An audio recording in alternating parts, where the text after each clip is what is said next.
Welcome to the 2014 Indiana State Fair and to the Home and Family Arts Building for our Vintage Fashion Show, which will begin in just a couple of moments. This is presented by Lockerbie Square Questors.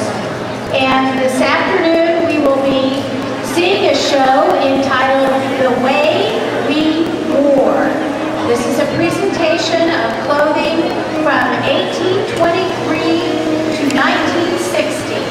Men, women, boys, and girls will be modeling authentic apparel, including nightgowns, swimming suits, wedding gowns, and apparel of all types. The Lockerbie Square Questors is a unique group who is interested in the restoration and preservation of antique and heritage clothing. So let the show begin. Our commentator is Lee Dunnington Jones.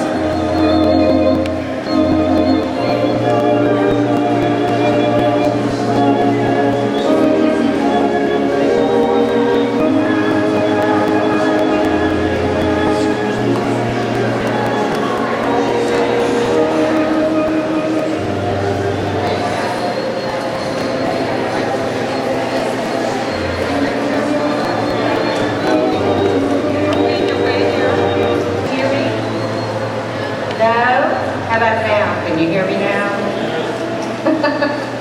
I want to tell you a little bit about who we are.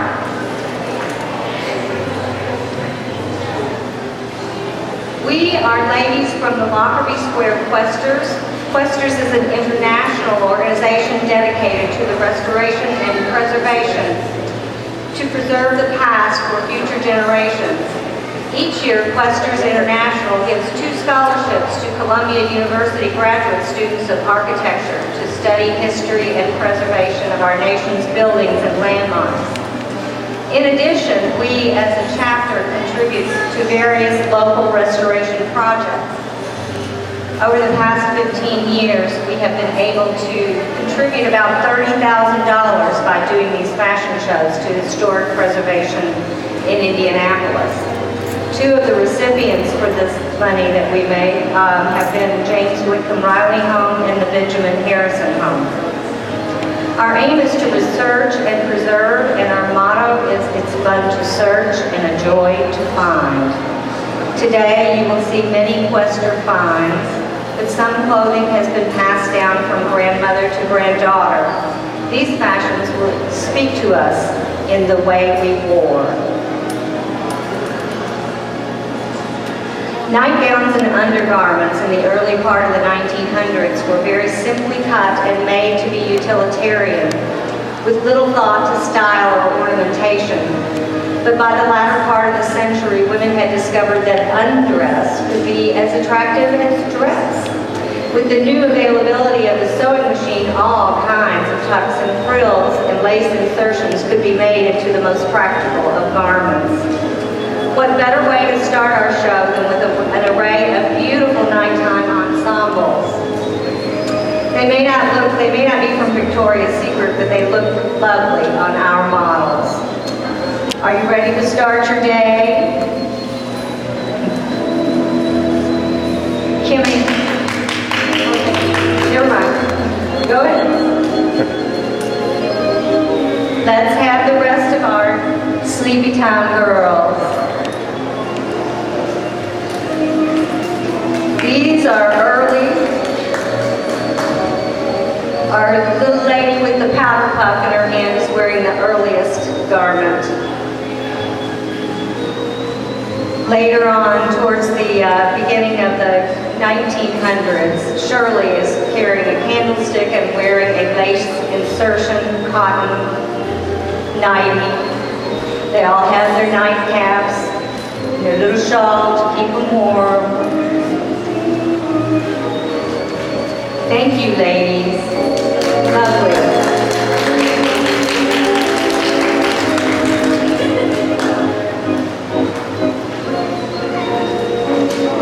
We call this 1910 blue silk Edwardian dress from the collection of Virginia Bloom, our Titanic dress. because it is so similar to what ladies wore crossing the ocean on the steamship Titanic, sailing from England to New York. By 1910, women began to experiment with soft cheek color and a little stain of lip color. Hair was softer and more natural. This 1910 dress is typical of that soft look. It's very feminine and drapes beautifully. The blue silk is trimmed with peach chiffon and ivory lace. With this dress, our model Cindy is showing a coffee-colored crinoline straw toque. That's a word for a brimless hat, trimmed with black plumes. Virginia Bloom could not resist that hat because it came from New Orleans, which is her hometown. To complete the outfit, Cindy carries a matching reticule and wears white crochet gloves. Oh, Cindy, that looks gorgeous on you. Thank you, Cindy.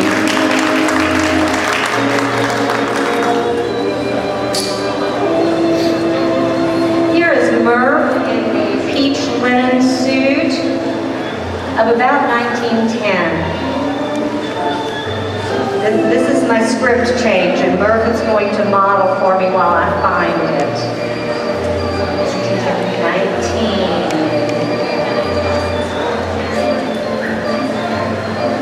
No, you know how to wear an outfit without me talking.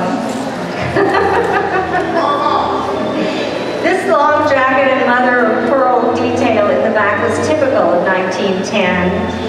The board linen skirt came into fashion about 1908. Murph wears a lovely lace in her neck to match the lace on the collar, and of course, a properly dressed lady always wears gloves.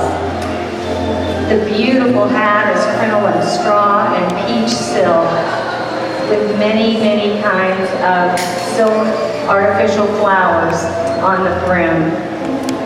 And of course she wears her parasol, lovely gold handled parasol, because rain or shine, we must protect our complexion. Thank you, sweetheart.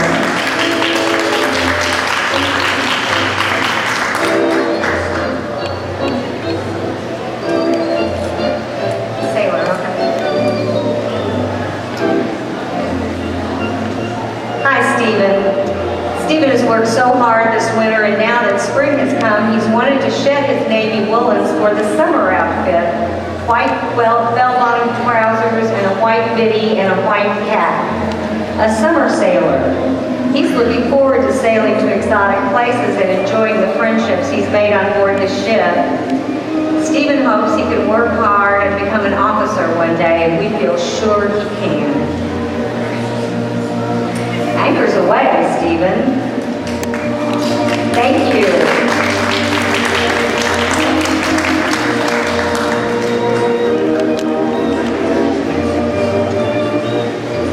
This 1910 ivory sailor silk dress is from Norfolk, Virginia.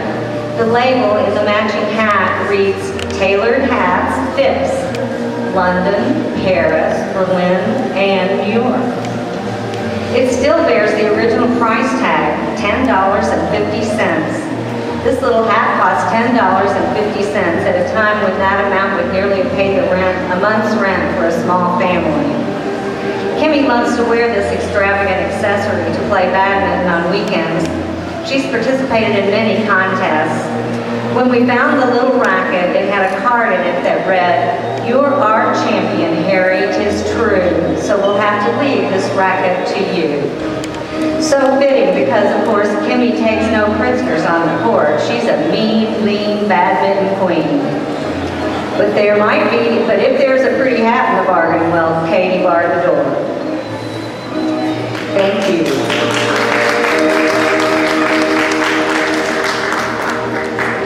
This is Kate in a long black 30s silk velvet cape, lined in ivory silk. I'm going to show them the lining, Katie. There you go.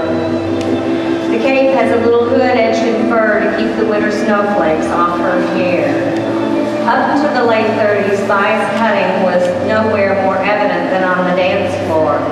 This black velvet evening dress is bias cut and has a beautiful large lace collar. Can you show us the collar of the dress? Notice the back of the dress with the collar extending to the waistline. Ooh. With this outfit, our model wears long white gloves and a white fur muff, pearls, and earrings. The bias cutting in 1933 molded the feminine figure into this fashionable slim silhouette.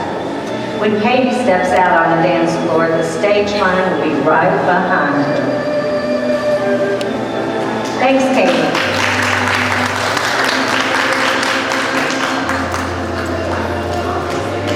Well, here comes Betty Crocker.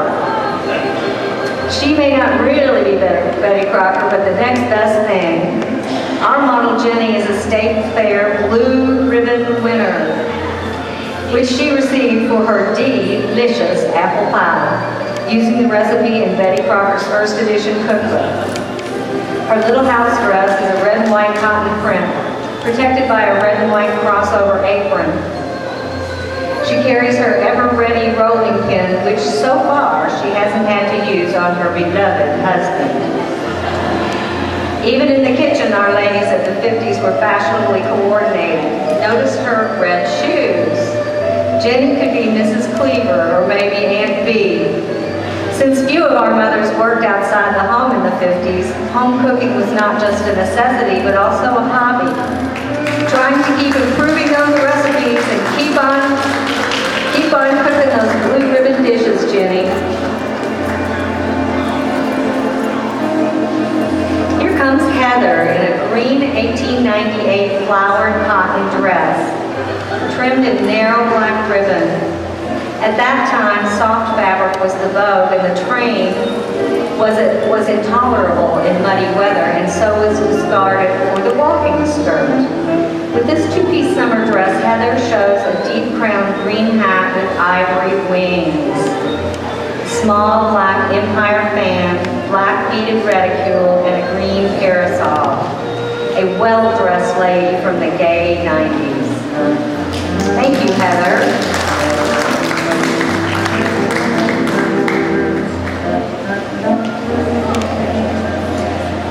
This is a 1920s peach silk girl's dress.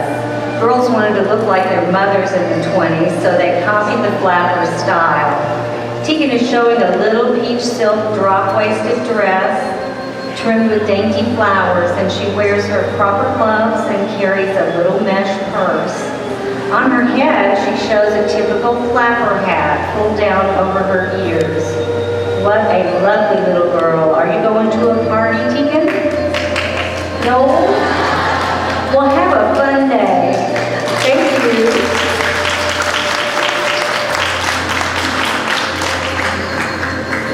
Richard E. Kessler was a native of Newcastle, Indiana, when World War II broke out. He had just finished his sophomore year at Hanover College, and he was drafted into the U.S. Army and attained the rank of captain. He served in the African and Italian campaigns. While he was serving in Italy, he saw the bodies of Mussolini and his mistress that were hanged. When he returned to the States, he was reluctant to speak about his overseas service. Today, Kyle is modeling his dress uniform and will show you his dog tags. Did you bring him? Yeah. Good boy. Thank you for your service.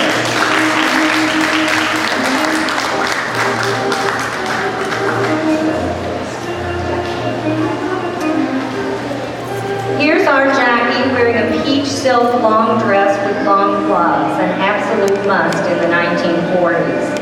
Over the dress, Jackie shows a long black coat with a wide broad-tail collar and cuffs. The coat was originally from Ohio, purchased on one of our Questors field trips. In this outfit, Jackie could dance all night, just like Rita Hayworth. Oh, take the coat off so we can see the dress. Okay, pretty dress. Thank you. Mary is wearing a simple, straight, lined silk dress with collar and long sleeves. Applique rhinestones adorn the dress. On her head, pillbox hat, decorated with beaded dangles and crystal beads. The matching hat was made by Schiaparelli of Paris. That's a nice hat. The bride who wore this was from northern Indiana. She chose this ensemble to wear to her wedding with a local doctor. Thank you. Oh, here's Miss Natalie showing her pretty blue dress. Although this is a new creation, it could have been worn in the 40s and not in the 60s. The 60s was a pretty and feminine time for little girls to look very feminine. So Natalie models this dress from North Carolina. Inside it says, from North Carolina. She tops it with a pretty hat. You are our Southern belle, Natalie.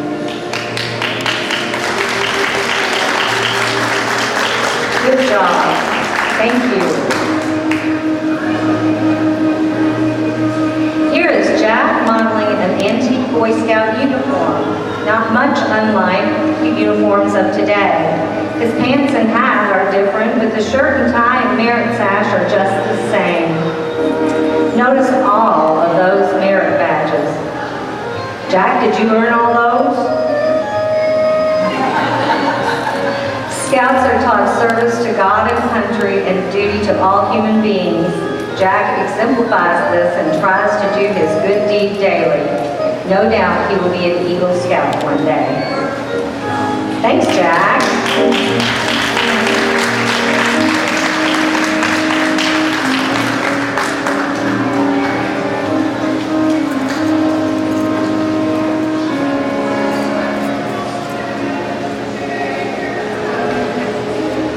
The 1960s saw fashion reject convention and niceties of the previous era.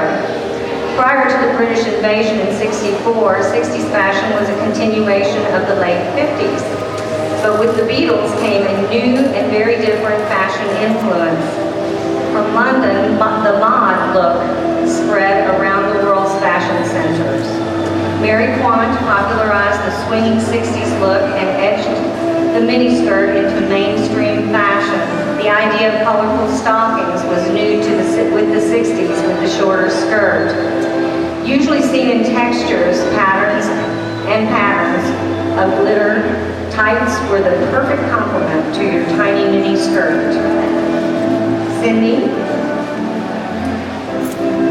In 1966, Nancy Sinatra released Those Boots Were Made for Walking, capturing the public imagination and launched the boot onto the road to hippiness. With the dawn of the go-go boot in shiny patent leathers, perfect for nighttime visits to bars and clubs for dancing. Here we have Cindy, our mod girl, in every sense, wearing her polyester navy and white striped mini dress, fishnet tights, and a red newsboy cap. White patent leather boots, go-go boots. Those boots are made for walking day or night. Thanks, Cindy.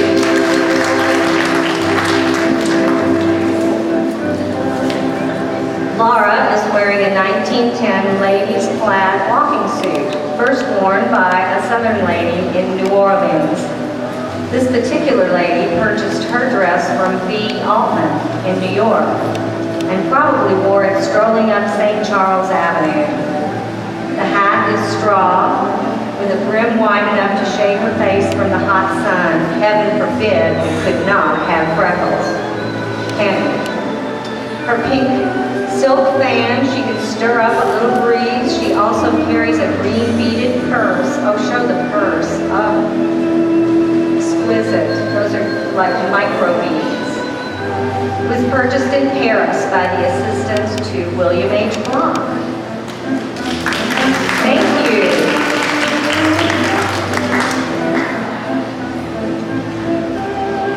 Here's our world traveler, Sue King, off on another trip.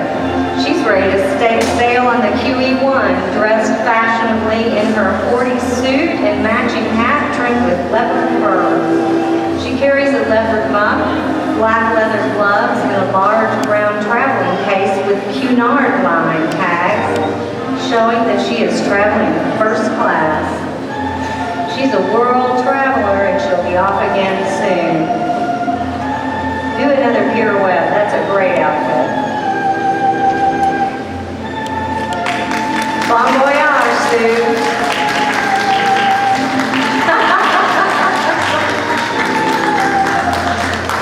Thank you.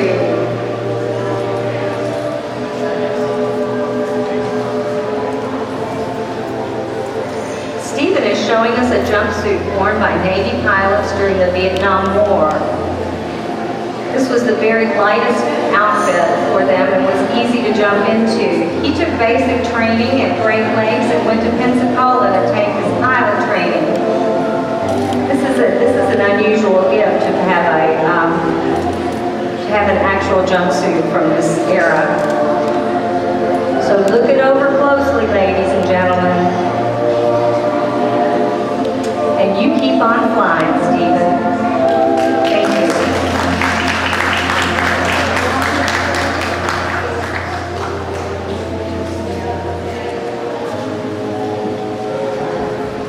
Okay. Now we have Murph. This is not what we think of when we think of flappers, but our model Murph is a flapper just the same. She's chosen her rust-colored slip-on dress with black silk and exceptionally pretty metallic lace trim. Boy, that's beautiful. Her black silk bag and long flapper beads and black gloves add to this elegant picture. On her head, she shows her black silk hat and a very modern pin. Oh, this is the first time I've seen this worn, Murph. It's beautiful. Stay on those shoes. Thank you, Murph.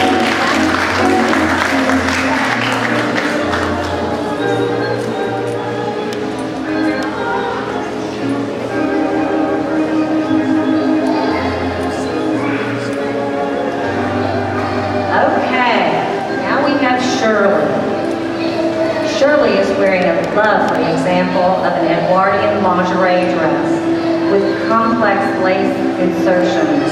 This dress could have been worn to the St. Louis State Fair in 1904. Notice her hat, the perfect complement to her ensemble. Ladies always carry parasols when walking out of doors to protect their delicate skin. My goodness, we could not have freckles. Do another pirouette. Beautiful. Thank you, Shirley. And now we have our little Tegan, our shining star in her off-white dress with a drop waist and 3/4 length sleeves. The front of the dress is decorated with embroidery. This dress was worn about 90 years ago. Oh, and look at her fan. It's a little paper cutout fan. And they're little cardboard leaves that fold all together. This dress was worn about 90 years ago, and Tegan wears a pretty little strong hat. Thank you, Tegan.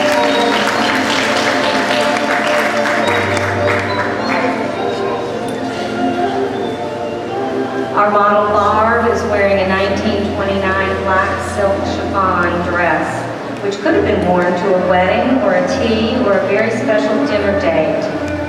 This is a chemise style dress. Notice the pretty lace insertions on the shoulders, sleeves and hem, and the jaunty hat she sports on her head. With the beautiful roses, I love that hat. Lovely beaded bag. Very nice. Thanks, Barb. Here we have Kim, our all-American girl. She is ready to cheer her team on to victory.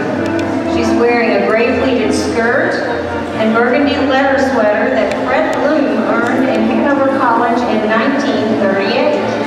Since Kim is a freshman, she is required to wear her beanie cap. Her megaphone we found in Oklahoma. Kim has been cheerleader at Bishop Chatard High School and a cheerleader at DePaul University in Greencastle. Can you give us a cheer, Kim?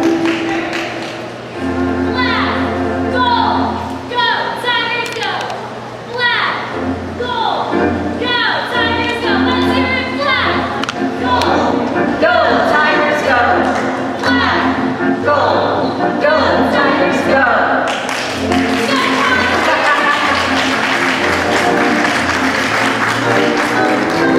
Thanks so much, Kimmy. That was great. The date is November 11, 1918, with the war to end all wars is over. The Germans have surrendered and our troops will be returning home, much to the joy of our model whose husband is over there. The big Brooklyn parade is about to begin and Bridget, to show her patriotism, is prepared to march. She has chosen a navy blue wool suit with brown sealskin fur trim, a sealskin fur muff, and a brown hat trimmed with velvet and fur. All these are from Virginia Bloom's collection. What a joyous day this is. Strike up the band.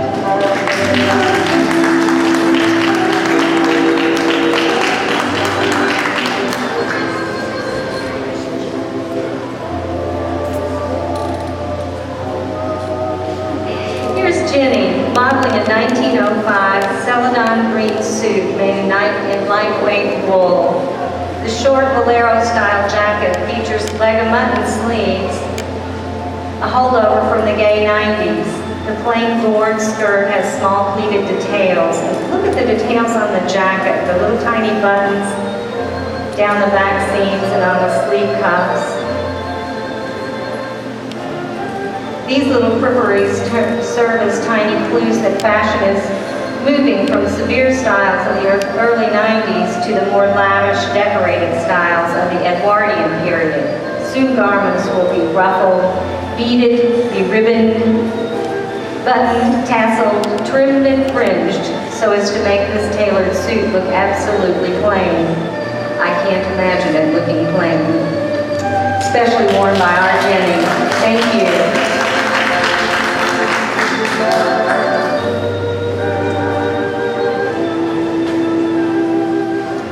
Jackie is showing us a beautiful deep purple silk velvet evening ensemble which could have been worn in the 1930s. Our sophisticated lady has chosen her ermine neck piece to warm her shoulders and her large ermine muff to warm her hands. To top this off, she dons her purple metallic 1920s cloche, an elegant lady from the past. We wish these clothes could talk. Where would they have been and what stories they would tell? Thank you, Jackie. Beautiful. Here we have Kim Ann showing a gray soft wool suit that Virginia purchased at L.S. Ayer's Crystal Room. It's a designer, Adele of California. There are those of you, I'm sure, that remember Adele suits from the Crystal Room. Skirt has two pleats on either side of the front, and the wool jacket is lined with the same rust-colored silk as of the blouse. With this, Kim Ann is not wearing her Red Fox chubby shoes. Oh, she's wearing the Red Fox chubby, and she's wearing leopard shoes, an alligator bag, and matching kid gloves. Kim Ann, oh, don't you go away. Kim Ann has been shopping. I believe she bought herself a new handbag. Gorgeous. She's been to the tea room for lunch and had chicken velvet suit, all a must for a shopping day in Indianapolis.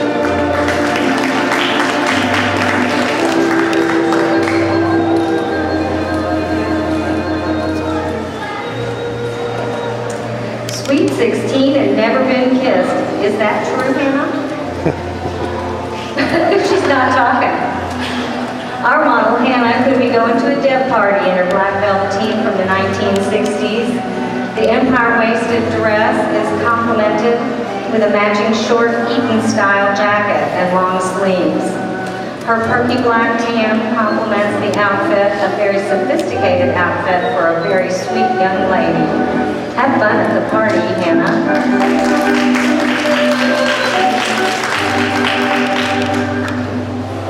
Our model Katie is wearing another example of early 1900 fashion. This is a tucked and ruffled batiste, which was very popular clothing of the era. We love this very feminine and flattering look. To complete her outfit, Katie wears her proper white gloves, a small straw-trimmed cloche with lavender ribbon. Oh, I think we switched the hat. And flowers. Do we have the lavender sash? We do? Good. In her hand, she carries a tussie mussy. Tussie mussies were carried to camouflage the obnoxious odors of the streets of the times. So this is another elegant outfit from the turn of the century, the 19th century. Oh, how cute. Our college boy, Kyle, is wearing the ever-popular corduroys with autographs and crazy sayings on them. With the 1961 Purdue pants, he shows his leather sweater from Hanover College, shirt and tie, and the ever-popular cap. Kyle is excited about his new college friends and enjoys their fun on weekends. Kyle's looking over the new crop of co-eds in class and in the library. Remember to crack those books some of the time, Kyle. That is darling.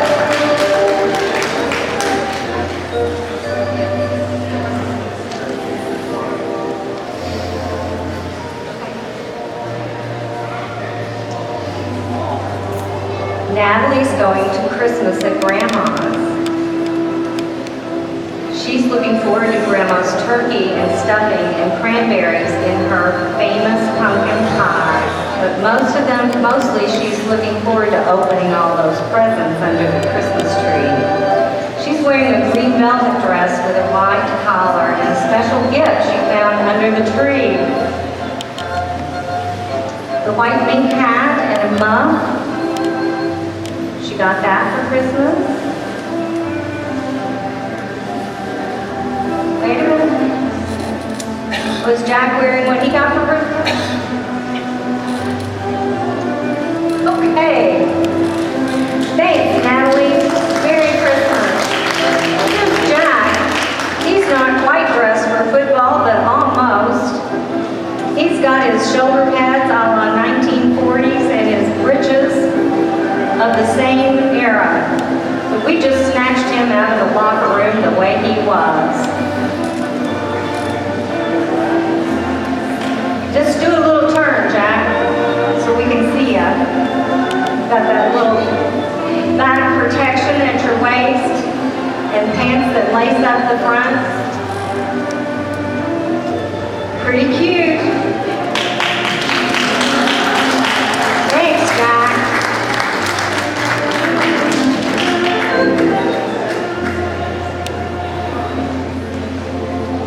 This is Laura wearing an early 1900 Edwardian burgundy dress. Oh, that's beautiful.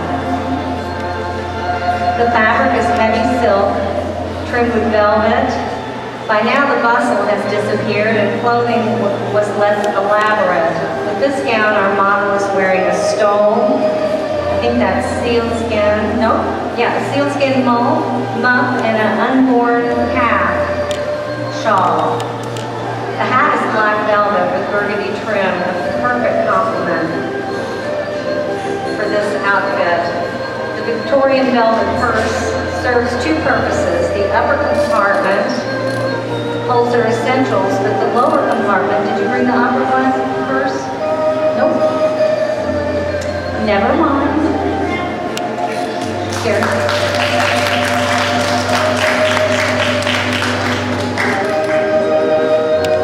Oh, I remember seeing your mother in this dress. It's so pretty. This is Kimmy modeling a luscious taffeta dress made and worn by her great-grandmother in 1961.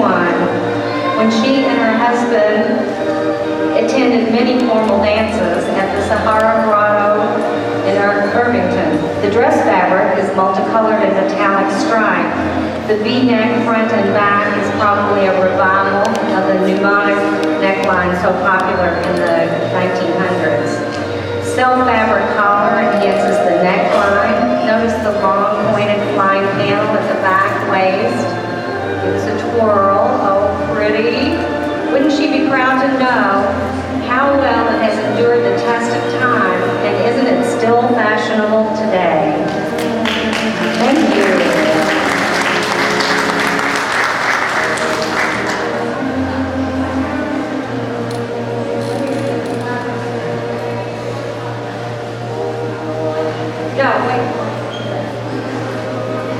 Now we'll show you some roaring 20s gals. The decade of the 20s was the time of gangsters and their malls and bootlegging and bank robbing. No wonder we're dazzled by the 20s. It was a time of post-war fever, a time to let go.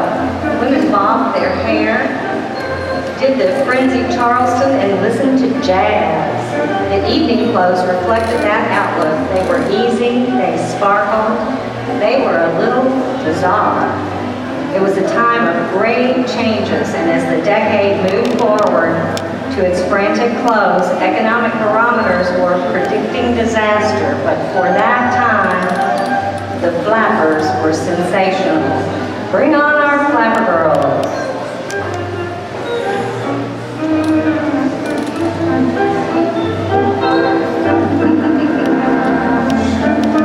We have a couple of sensational, oh, we've got 3.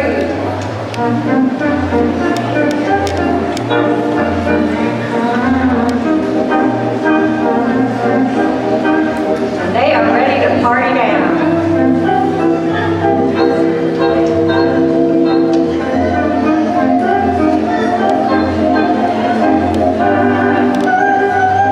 And one more. Shake it up, Shirley.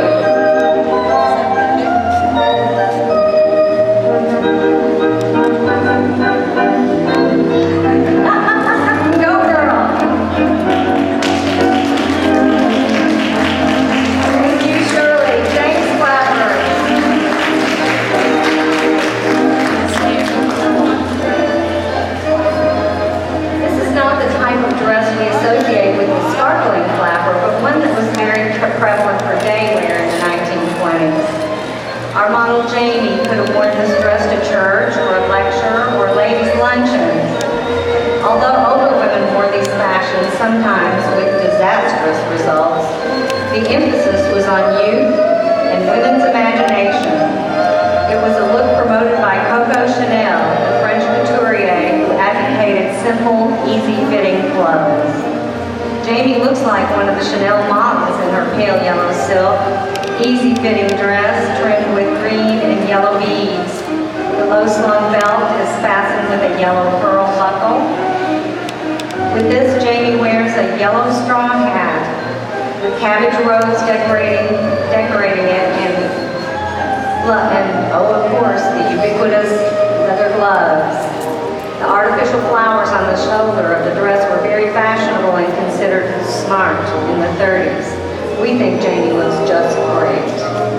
Thanks, Jamie.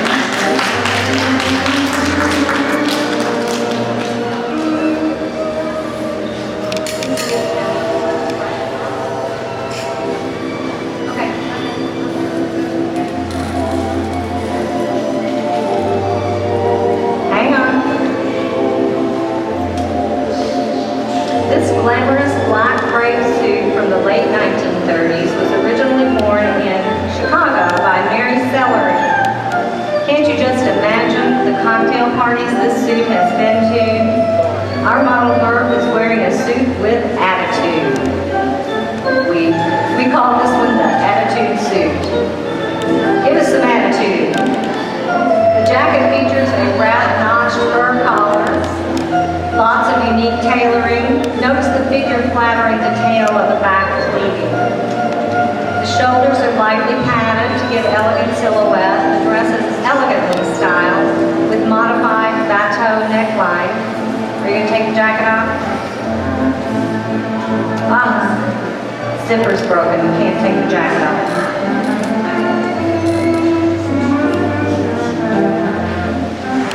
skirt flares softly over the hips. Merv carries a corded clutch bag, her black suede gloves, along with her outfit. Merv is wearing the seamed hose of the era. You can see the backs of the heels coming all the way up. Thanks, Merv. You have definitely got attitude.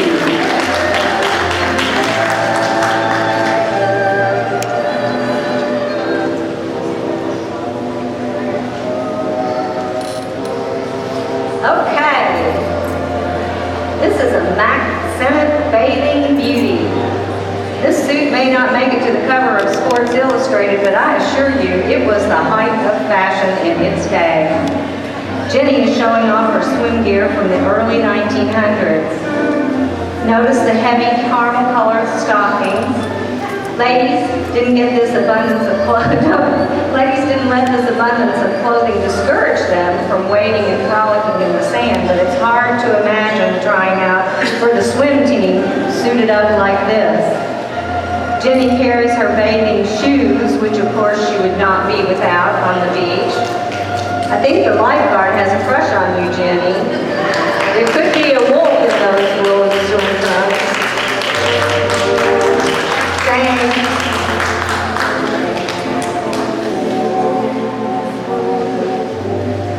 Barb goes around dusting everything. She really is an upstairs maid, but she keeps coming downstairs to make eyes at the butler. When there's no man around, Barb is an excellent maid. As you know, good help is hard to find, and we may have to increase her salary to keep her. I really could use her expertise with my all too many collectibles. Love you, Barb. Thank you.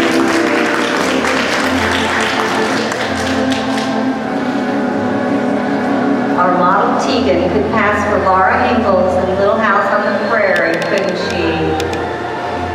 Her outfit is pretty pink cotton skirt, white blouse, pink sash, and the crowning glory, that darling matching skirt.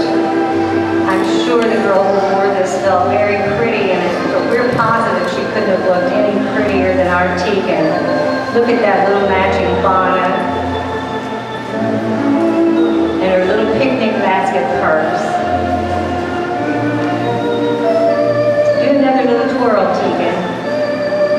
Very good. Very nice. Thank you.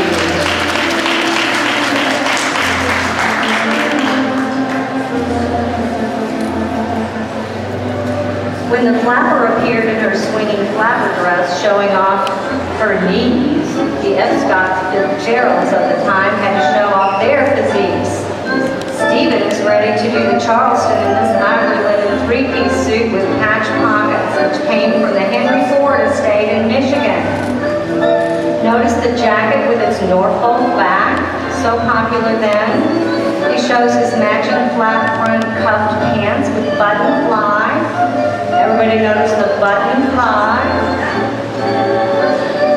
Check out that walking stick. Did you bring the walking stick? Nope. And the hat. Can you do a quick step, Stephen? Are you headed for a speakeasy? He's headed off to some bob-headed peroxide blonde, I can just tell. Thank you, Stephen. Mary is wearing a flapper-style black dress from the 1920s, decorated with black lace and shiny beading throughout. The simple design of the dress is accentuated by the long fuchsia gloves Mary has chosen to pair with it. On her head, she sports a beautiful example of a 1920s hat with a turned-up brim in front. The hat is constructed of metallic fabric typical of the era. Here's what the well-dressed flapper wore out on the town. Pretty. Thank you, Mary. Notice that beaded purse. That's beautiful.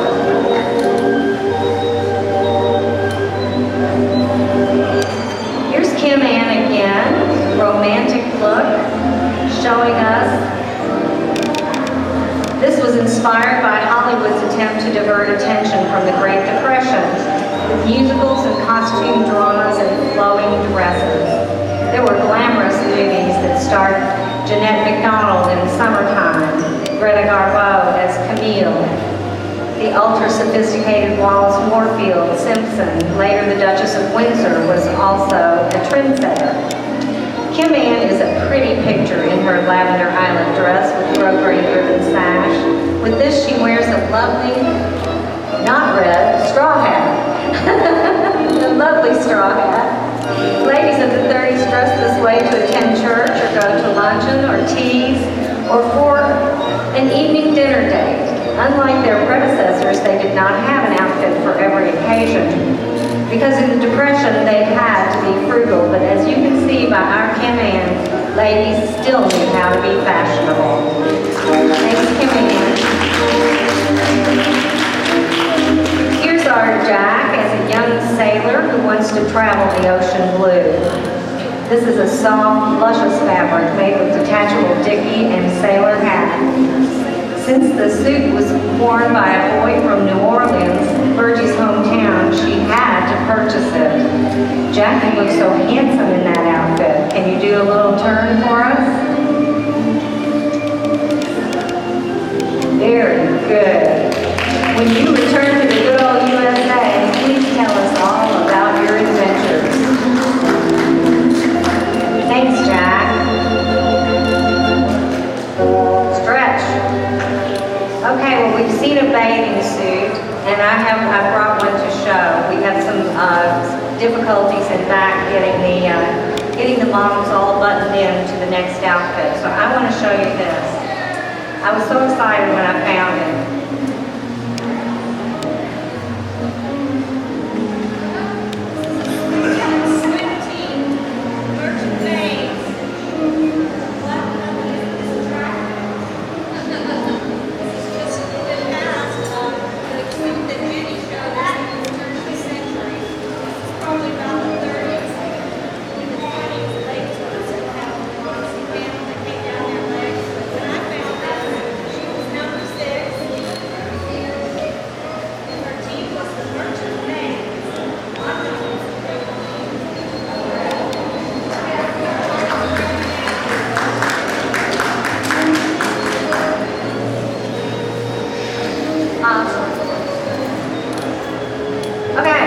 When the market crashed in 1929, women's fashions reflected a more somber mood.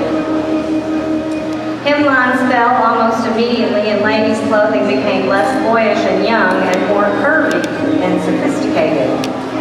Women had bosoms again. Everyone was going to the movies to forget their troubles, and as a result, we all wanted to look like these ladies. Sue King, our own Carol Lombard, and Merton Dameron, our own Norma Shearer. Our models are wearing slinky dresses and little cocktail hats, long gloves and cigarette holders, and sipping their cocktails. Many of us can remember those days when we were able to pay 10 cents for a Saturday matinee to see a glamorous movie star.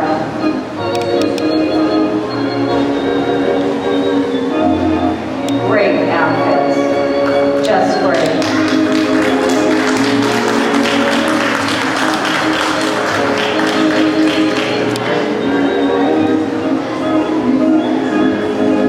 Every young girl dreams of her first prom, and Hannah's dreams have come true. Here she is dressed for her first prom, and doesn't she look pretty? For her first prom, Hannah chose this beautiful pink silk dress trimmed with tiny pink roses.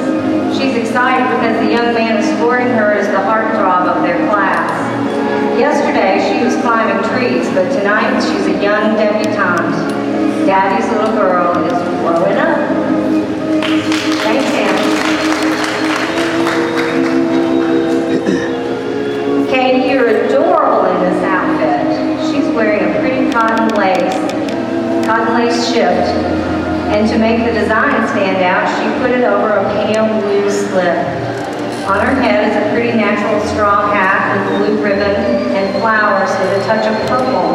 God, that's a gorgeous hat. I wish I had it and you had a bump on your nose.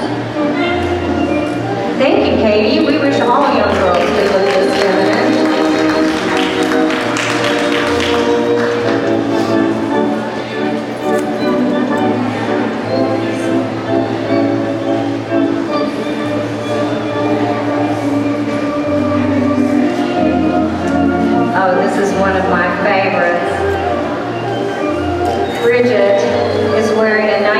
harmonized semi-princess frock. It has a dignity which seems to match, Bridget has a dignity which seems to match the clothing. The long lines are slenderizing and the dress has a definite high waistline. The long sleeveless coat adds to the slenderizing effect and does not cut the figure in two, so it gives her a nice long, lean line. Celadon green linen with heavy lace was purchased by Virgie from a Louisville dealer. With it, she shows a wonderful black, wide crinoline hat with green and black feathers. It was purchased at the Methodist Hospital Arts and Antique Show. Notice the green and gold medallion mesh bag. That's a nice mesh bag. White kid gloves and black and ivory walking stick make this an elegant, elegant promenade costume.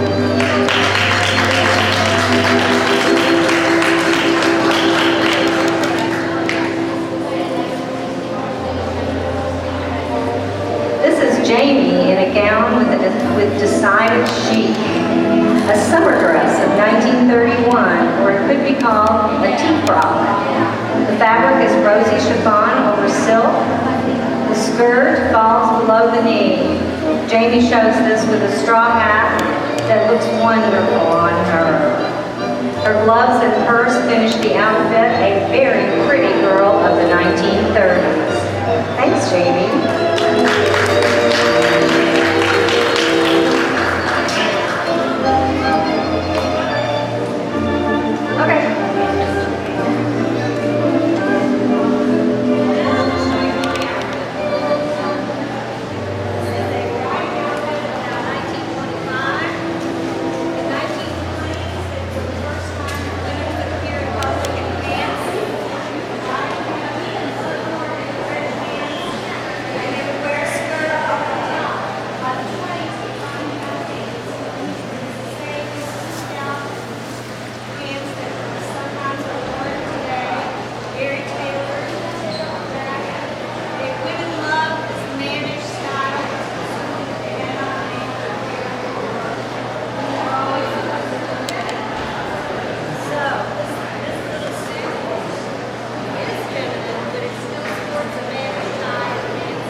Jenny's in her gym bloomers.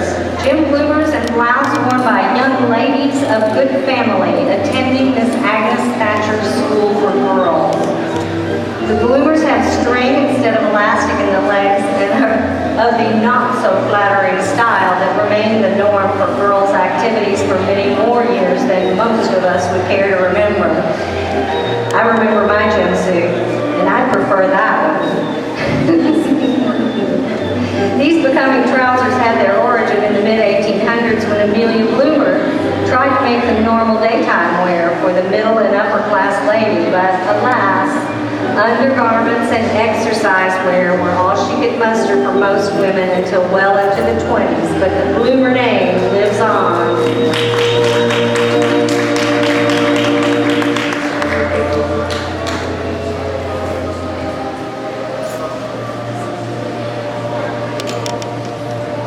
Here we go. This is an 1890s child's aqua dress with ecru lace. This is just exquisite. In the 1800s, clothes had to last, especially the good ones that were worn to church or for special occasions. It was a safe, happy growing up time, and we're delighted that this dress did last for over 100 years. Our junior model, Natalie, is showing us her gay 90s outfit, and the 1890s, that is. At that time, little girls' clothing was fashioned after their mother's clothing. Miss Natalie looks so pretty in her aqua silk and her matching check Oh, sorry. Has leg-a-button sleeves trimmed with beautiful ecru lace.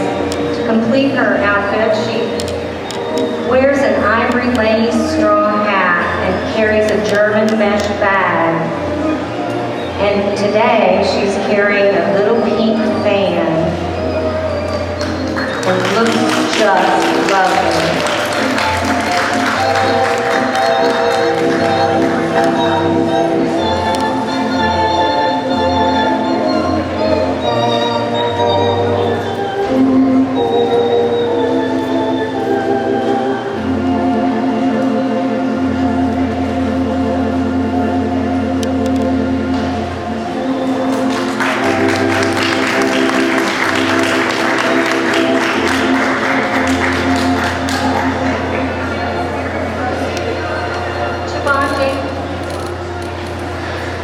This is Jamie in a gown with a decided chic, a summer dress of 1931. 51? Got it. Excuse me. Although the war freed many women from social and sexual repression, dresses were narrower and looser, if somewhat shapeless, in the 1920s, with low waists and slightly shorter skirts. Young women of the 20s tried to adapt to a boyish look, but our model, Barr, looks very feminine in her peach chiffon flapper dress with jaunty black silk hat. With this, she carries a peach silk reticule and white gloves. In about the mid-20s, the latest fashion crossed the threshold from old-fashioned to what is now called modern. But thoroughly modern Millie had nothing on our thoroughly modern Barr. Thanks, Barr. Here's Kim Ann in a 1960s Mr. Blackwell. In the 60s, we could say that anything goes.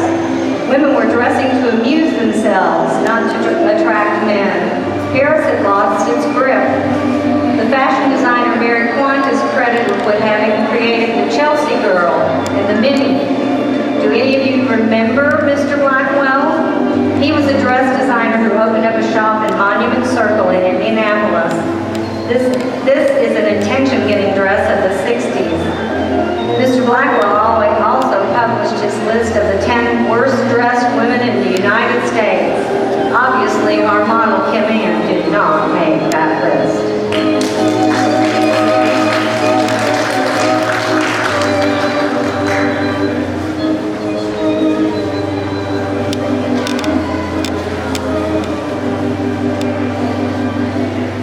Our model Heather is wearing a black net gown with black velvet ribbon trim and cut velvets and with steel beads and loops.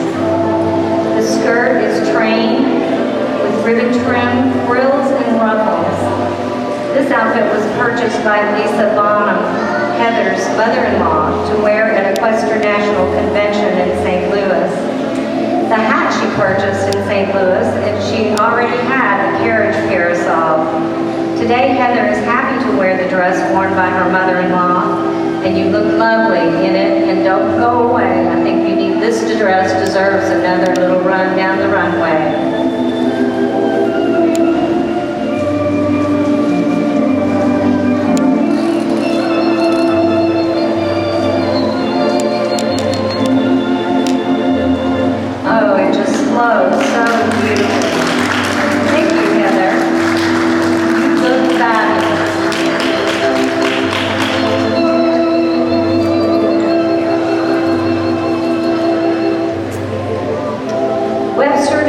Tuxedo as evening dress for menswear, distinguished chiefly by a short coat instead of the swallowtail coat of a fully formal dress.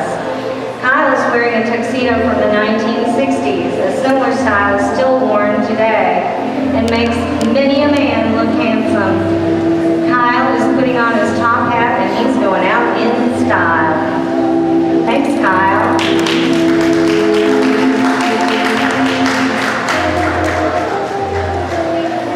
No fashion show would be complete without a wedding gown.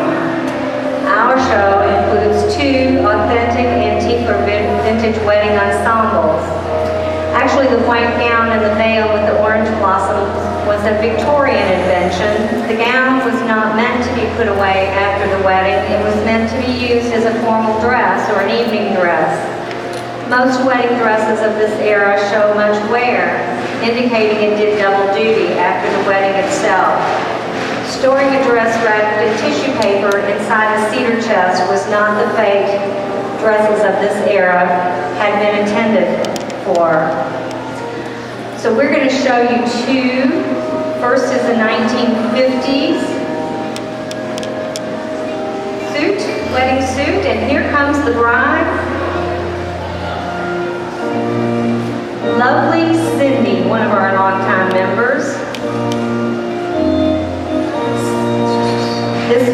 This wedding suit belonged to Sunny, another one of our longtime members. She bought it in the early 50s in Indianapolis.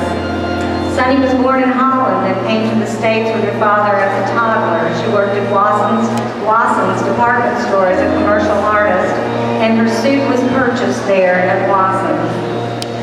It's beige wool with a figure-flattering broader shoulder, short jacket tapering to a small waist over a straight skirt. The hat is of gold velvet with a decorative net and a plume in an interesting shape. The closure on the purse Cindy is carrying is made of bakelite with a fabric body. Man, that's a nice looking suit. Thanks, Cindy. Our next wedding gown is Katie. Oh, it looks like we're going to have three today instead of two. Katie's wearing a lovely example of a 1929 wedding gown.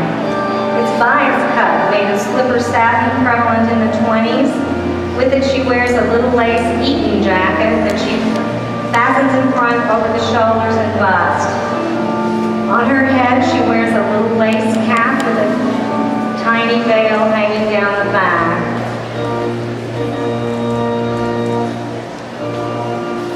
Lovely. Our model Kim is wearing a 1930s bias cut ivory slipper satin gown with long sleeves. Oh, how pretty. The gown features a long cathedral train and a shorter veil with hollow pearl-like flowers. In her hand, Kim carries a fan-shaped bouquet. This gown was donated by an audience member of one of our earlier fashion shows, and it was purchased at L.S. Ayers for the donor's wedding. Beautiful, Kim. Thank you so much. So here you have seen the way we wore. Our models have assembled with their fashions from the past. Part of the joy of having this collection is sharing it with a receptive audience like you. It is fun to search, but a joy to find, and we would like to thank you all for allowing us to share our treasures with you. They are unique artifacts with wonderful tales to tell about our ancestors, how they lived, what their skills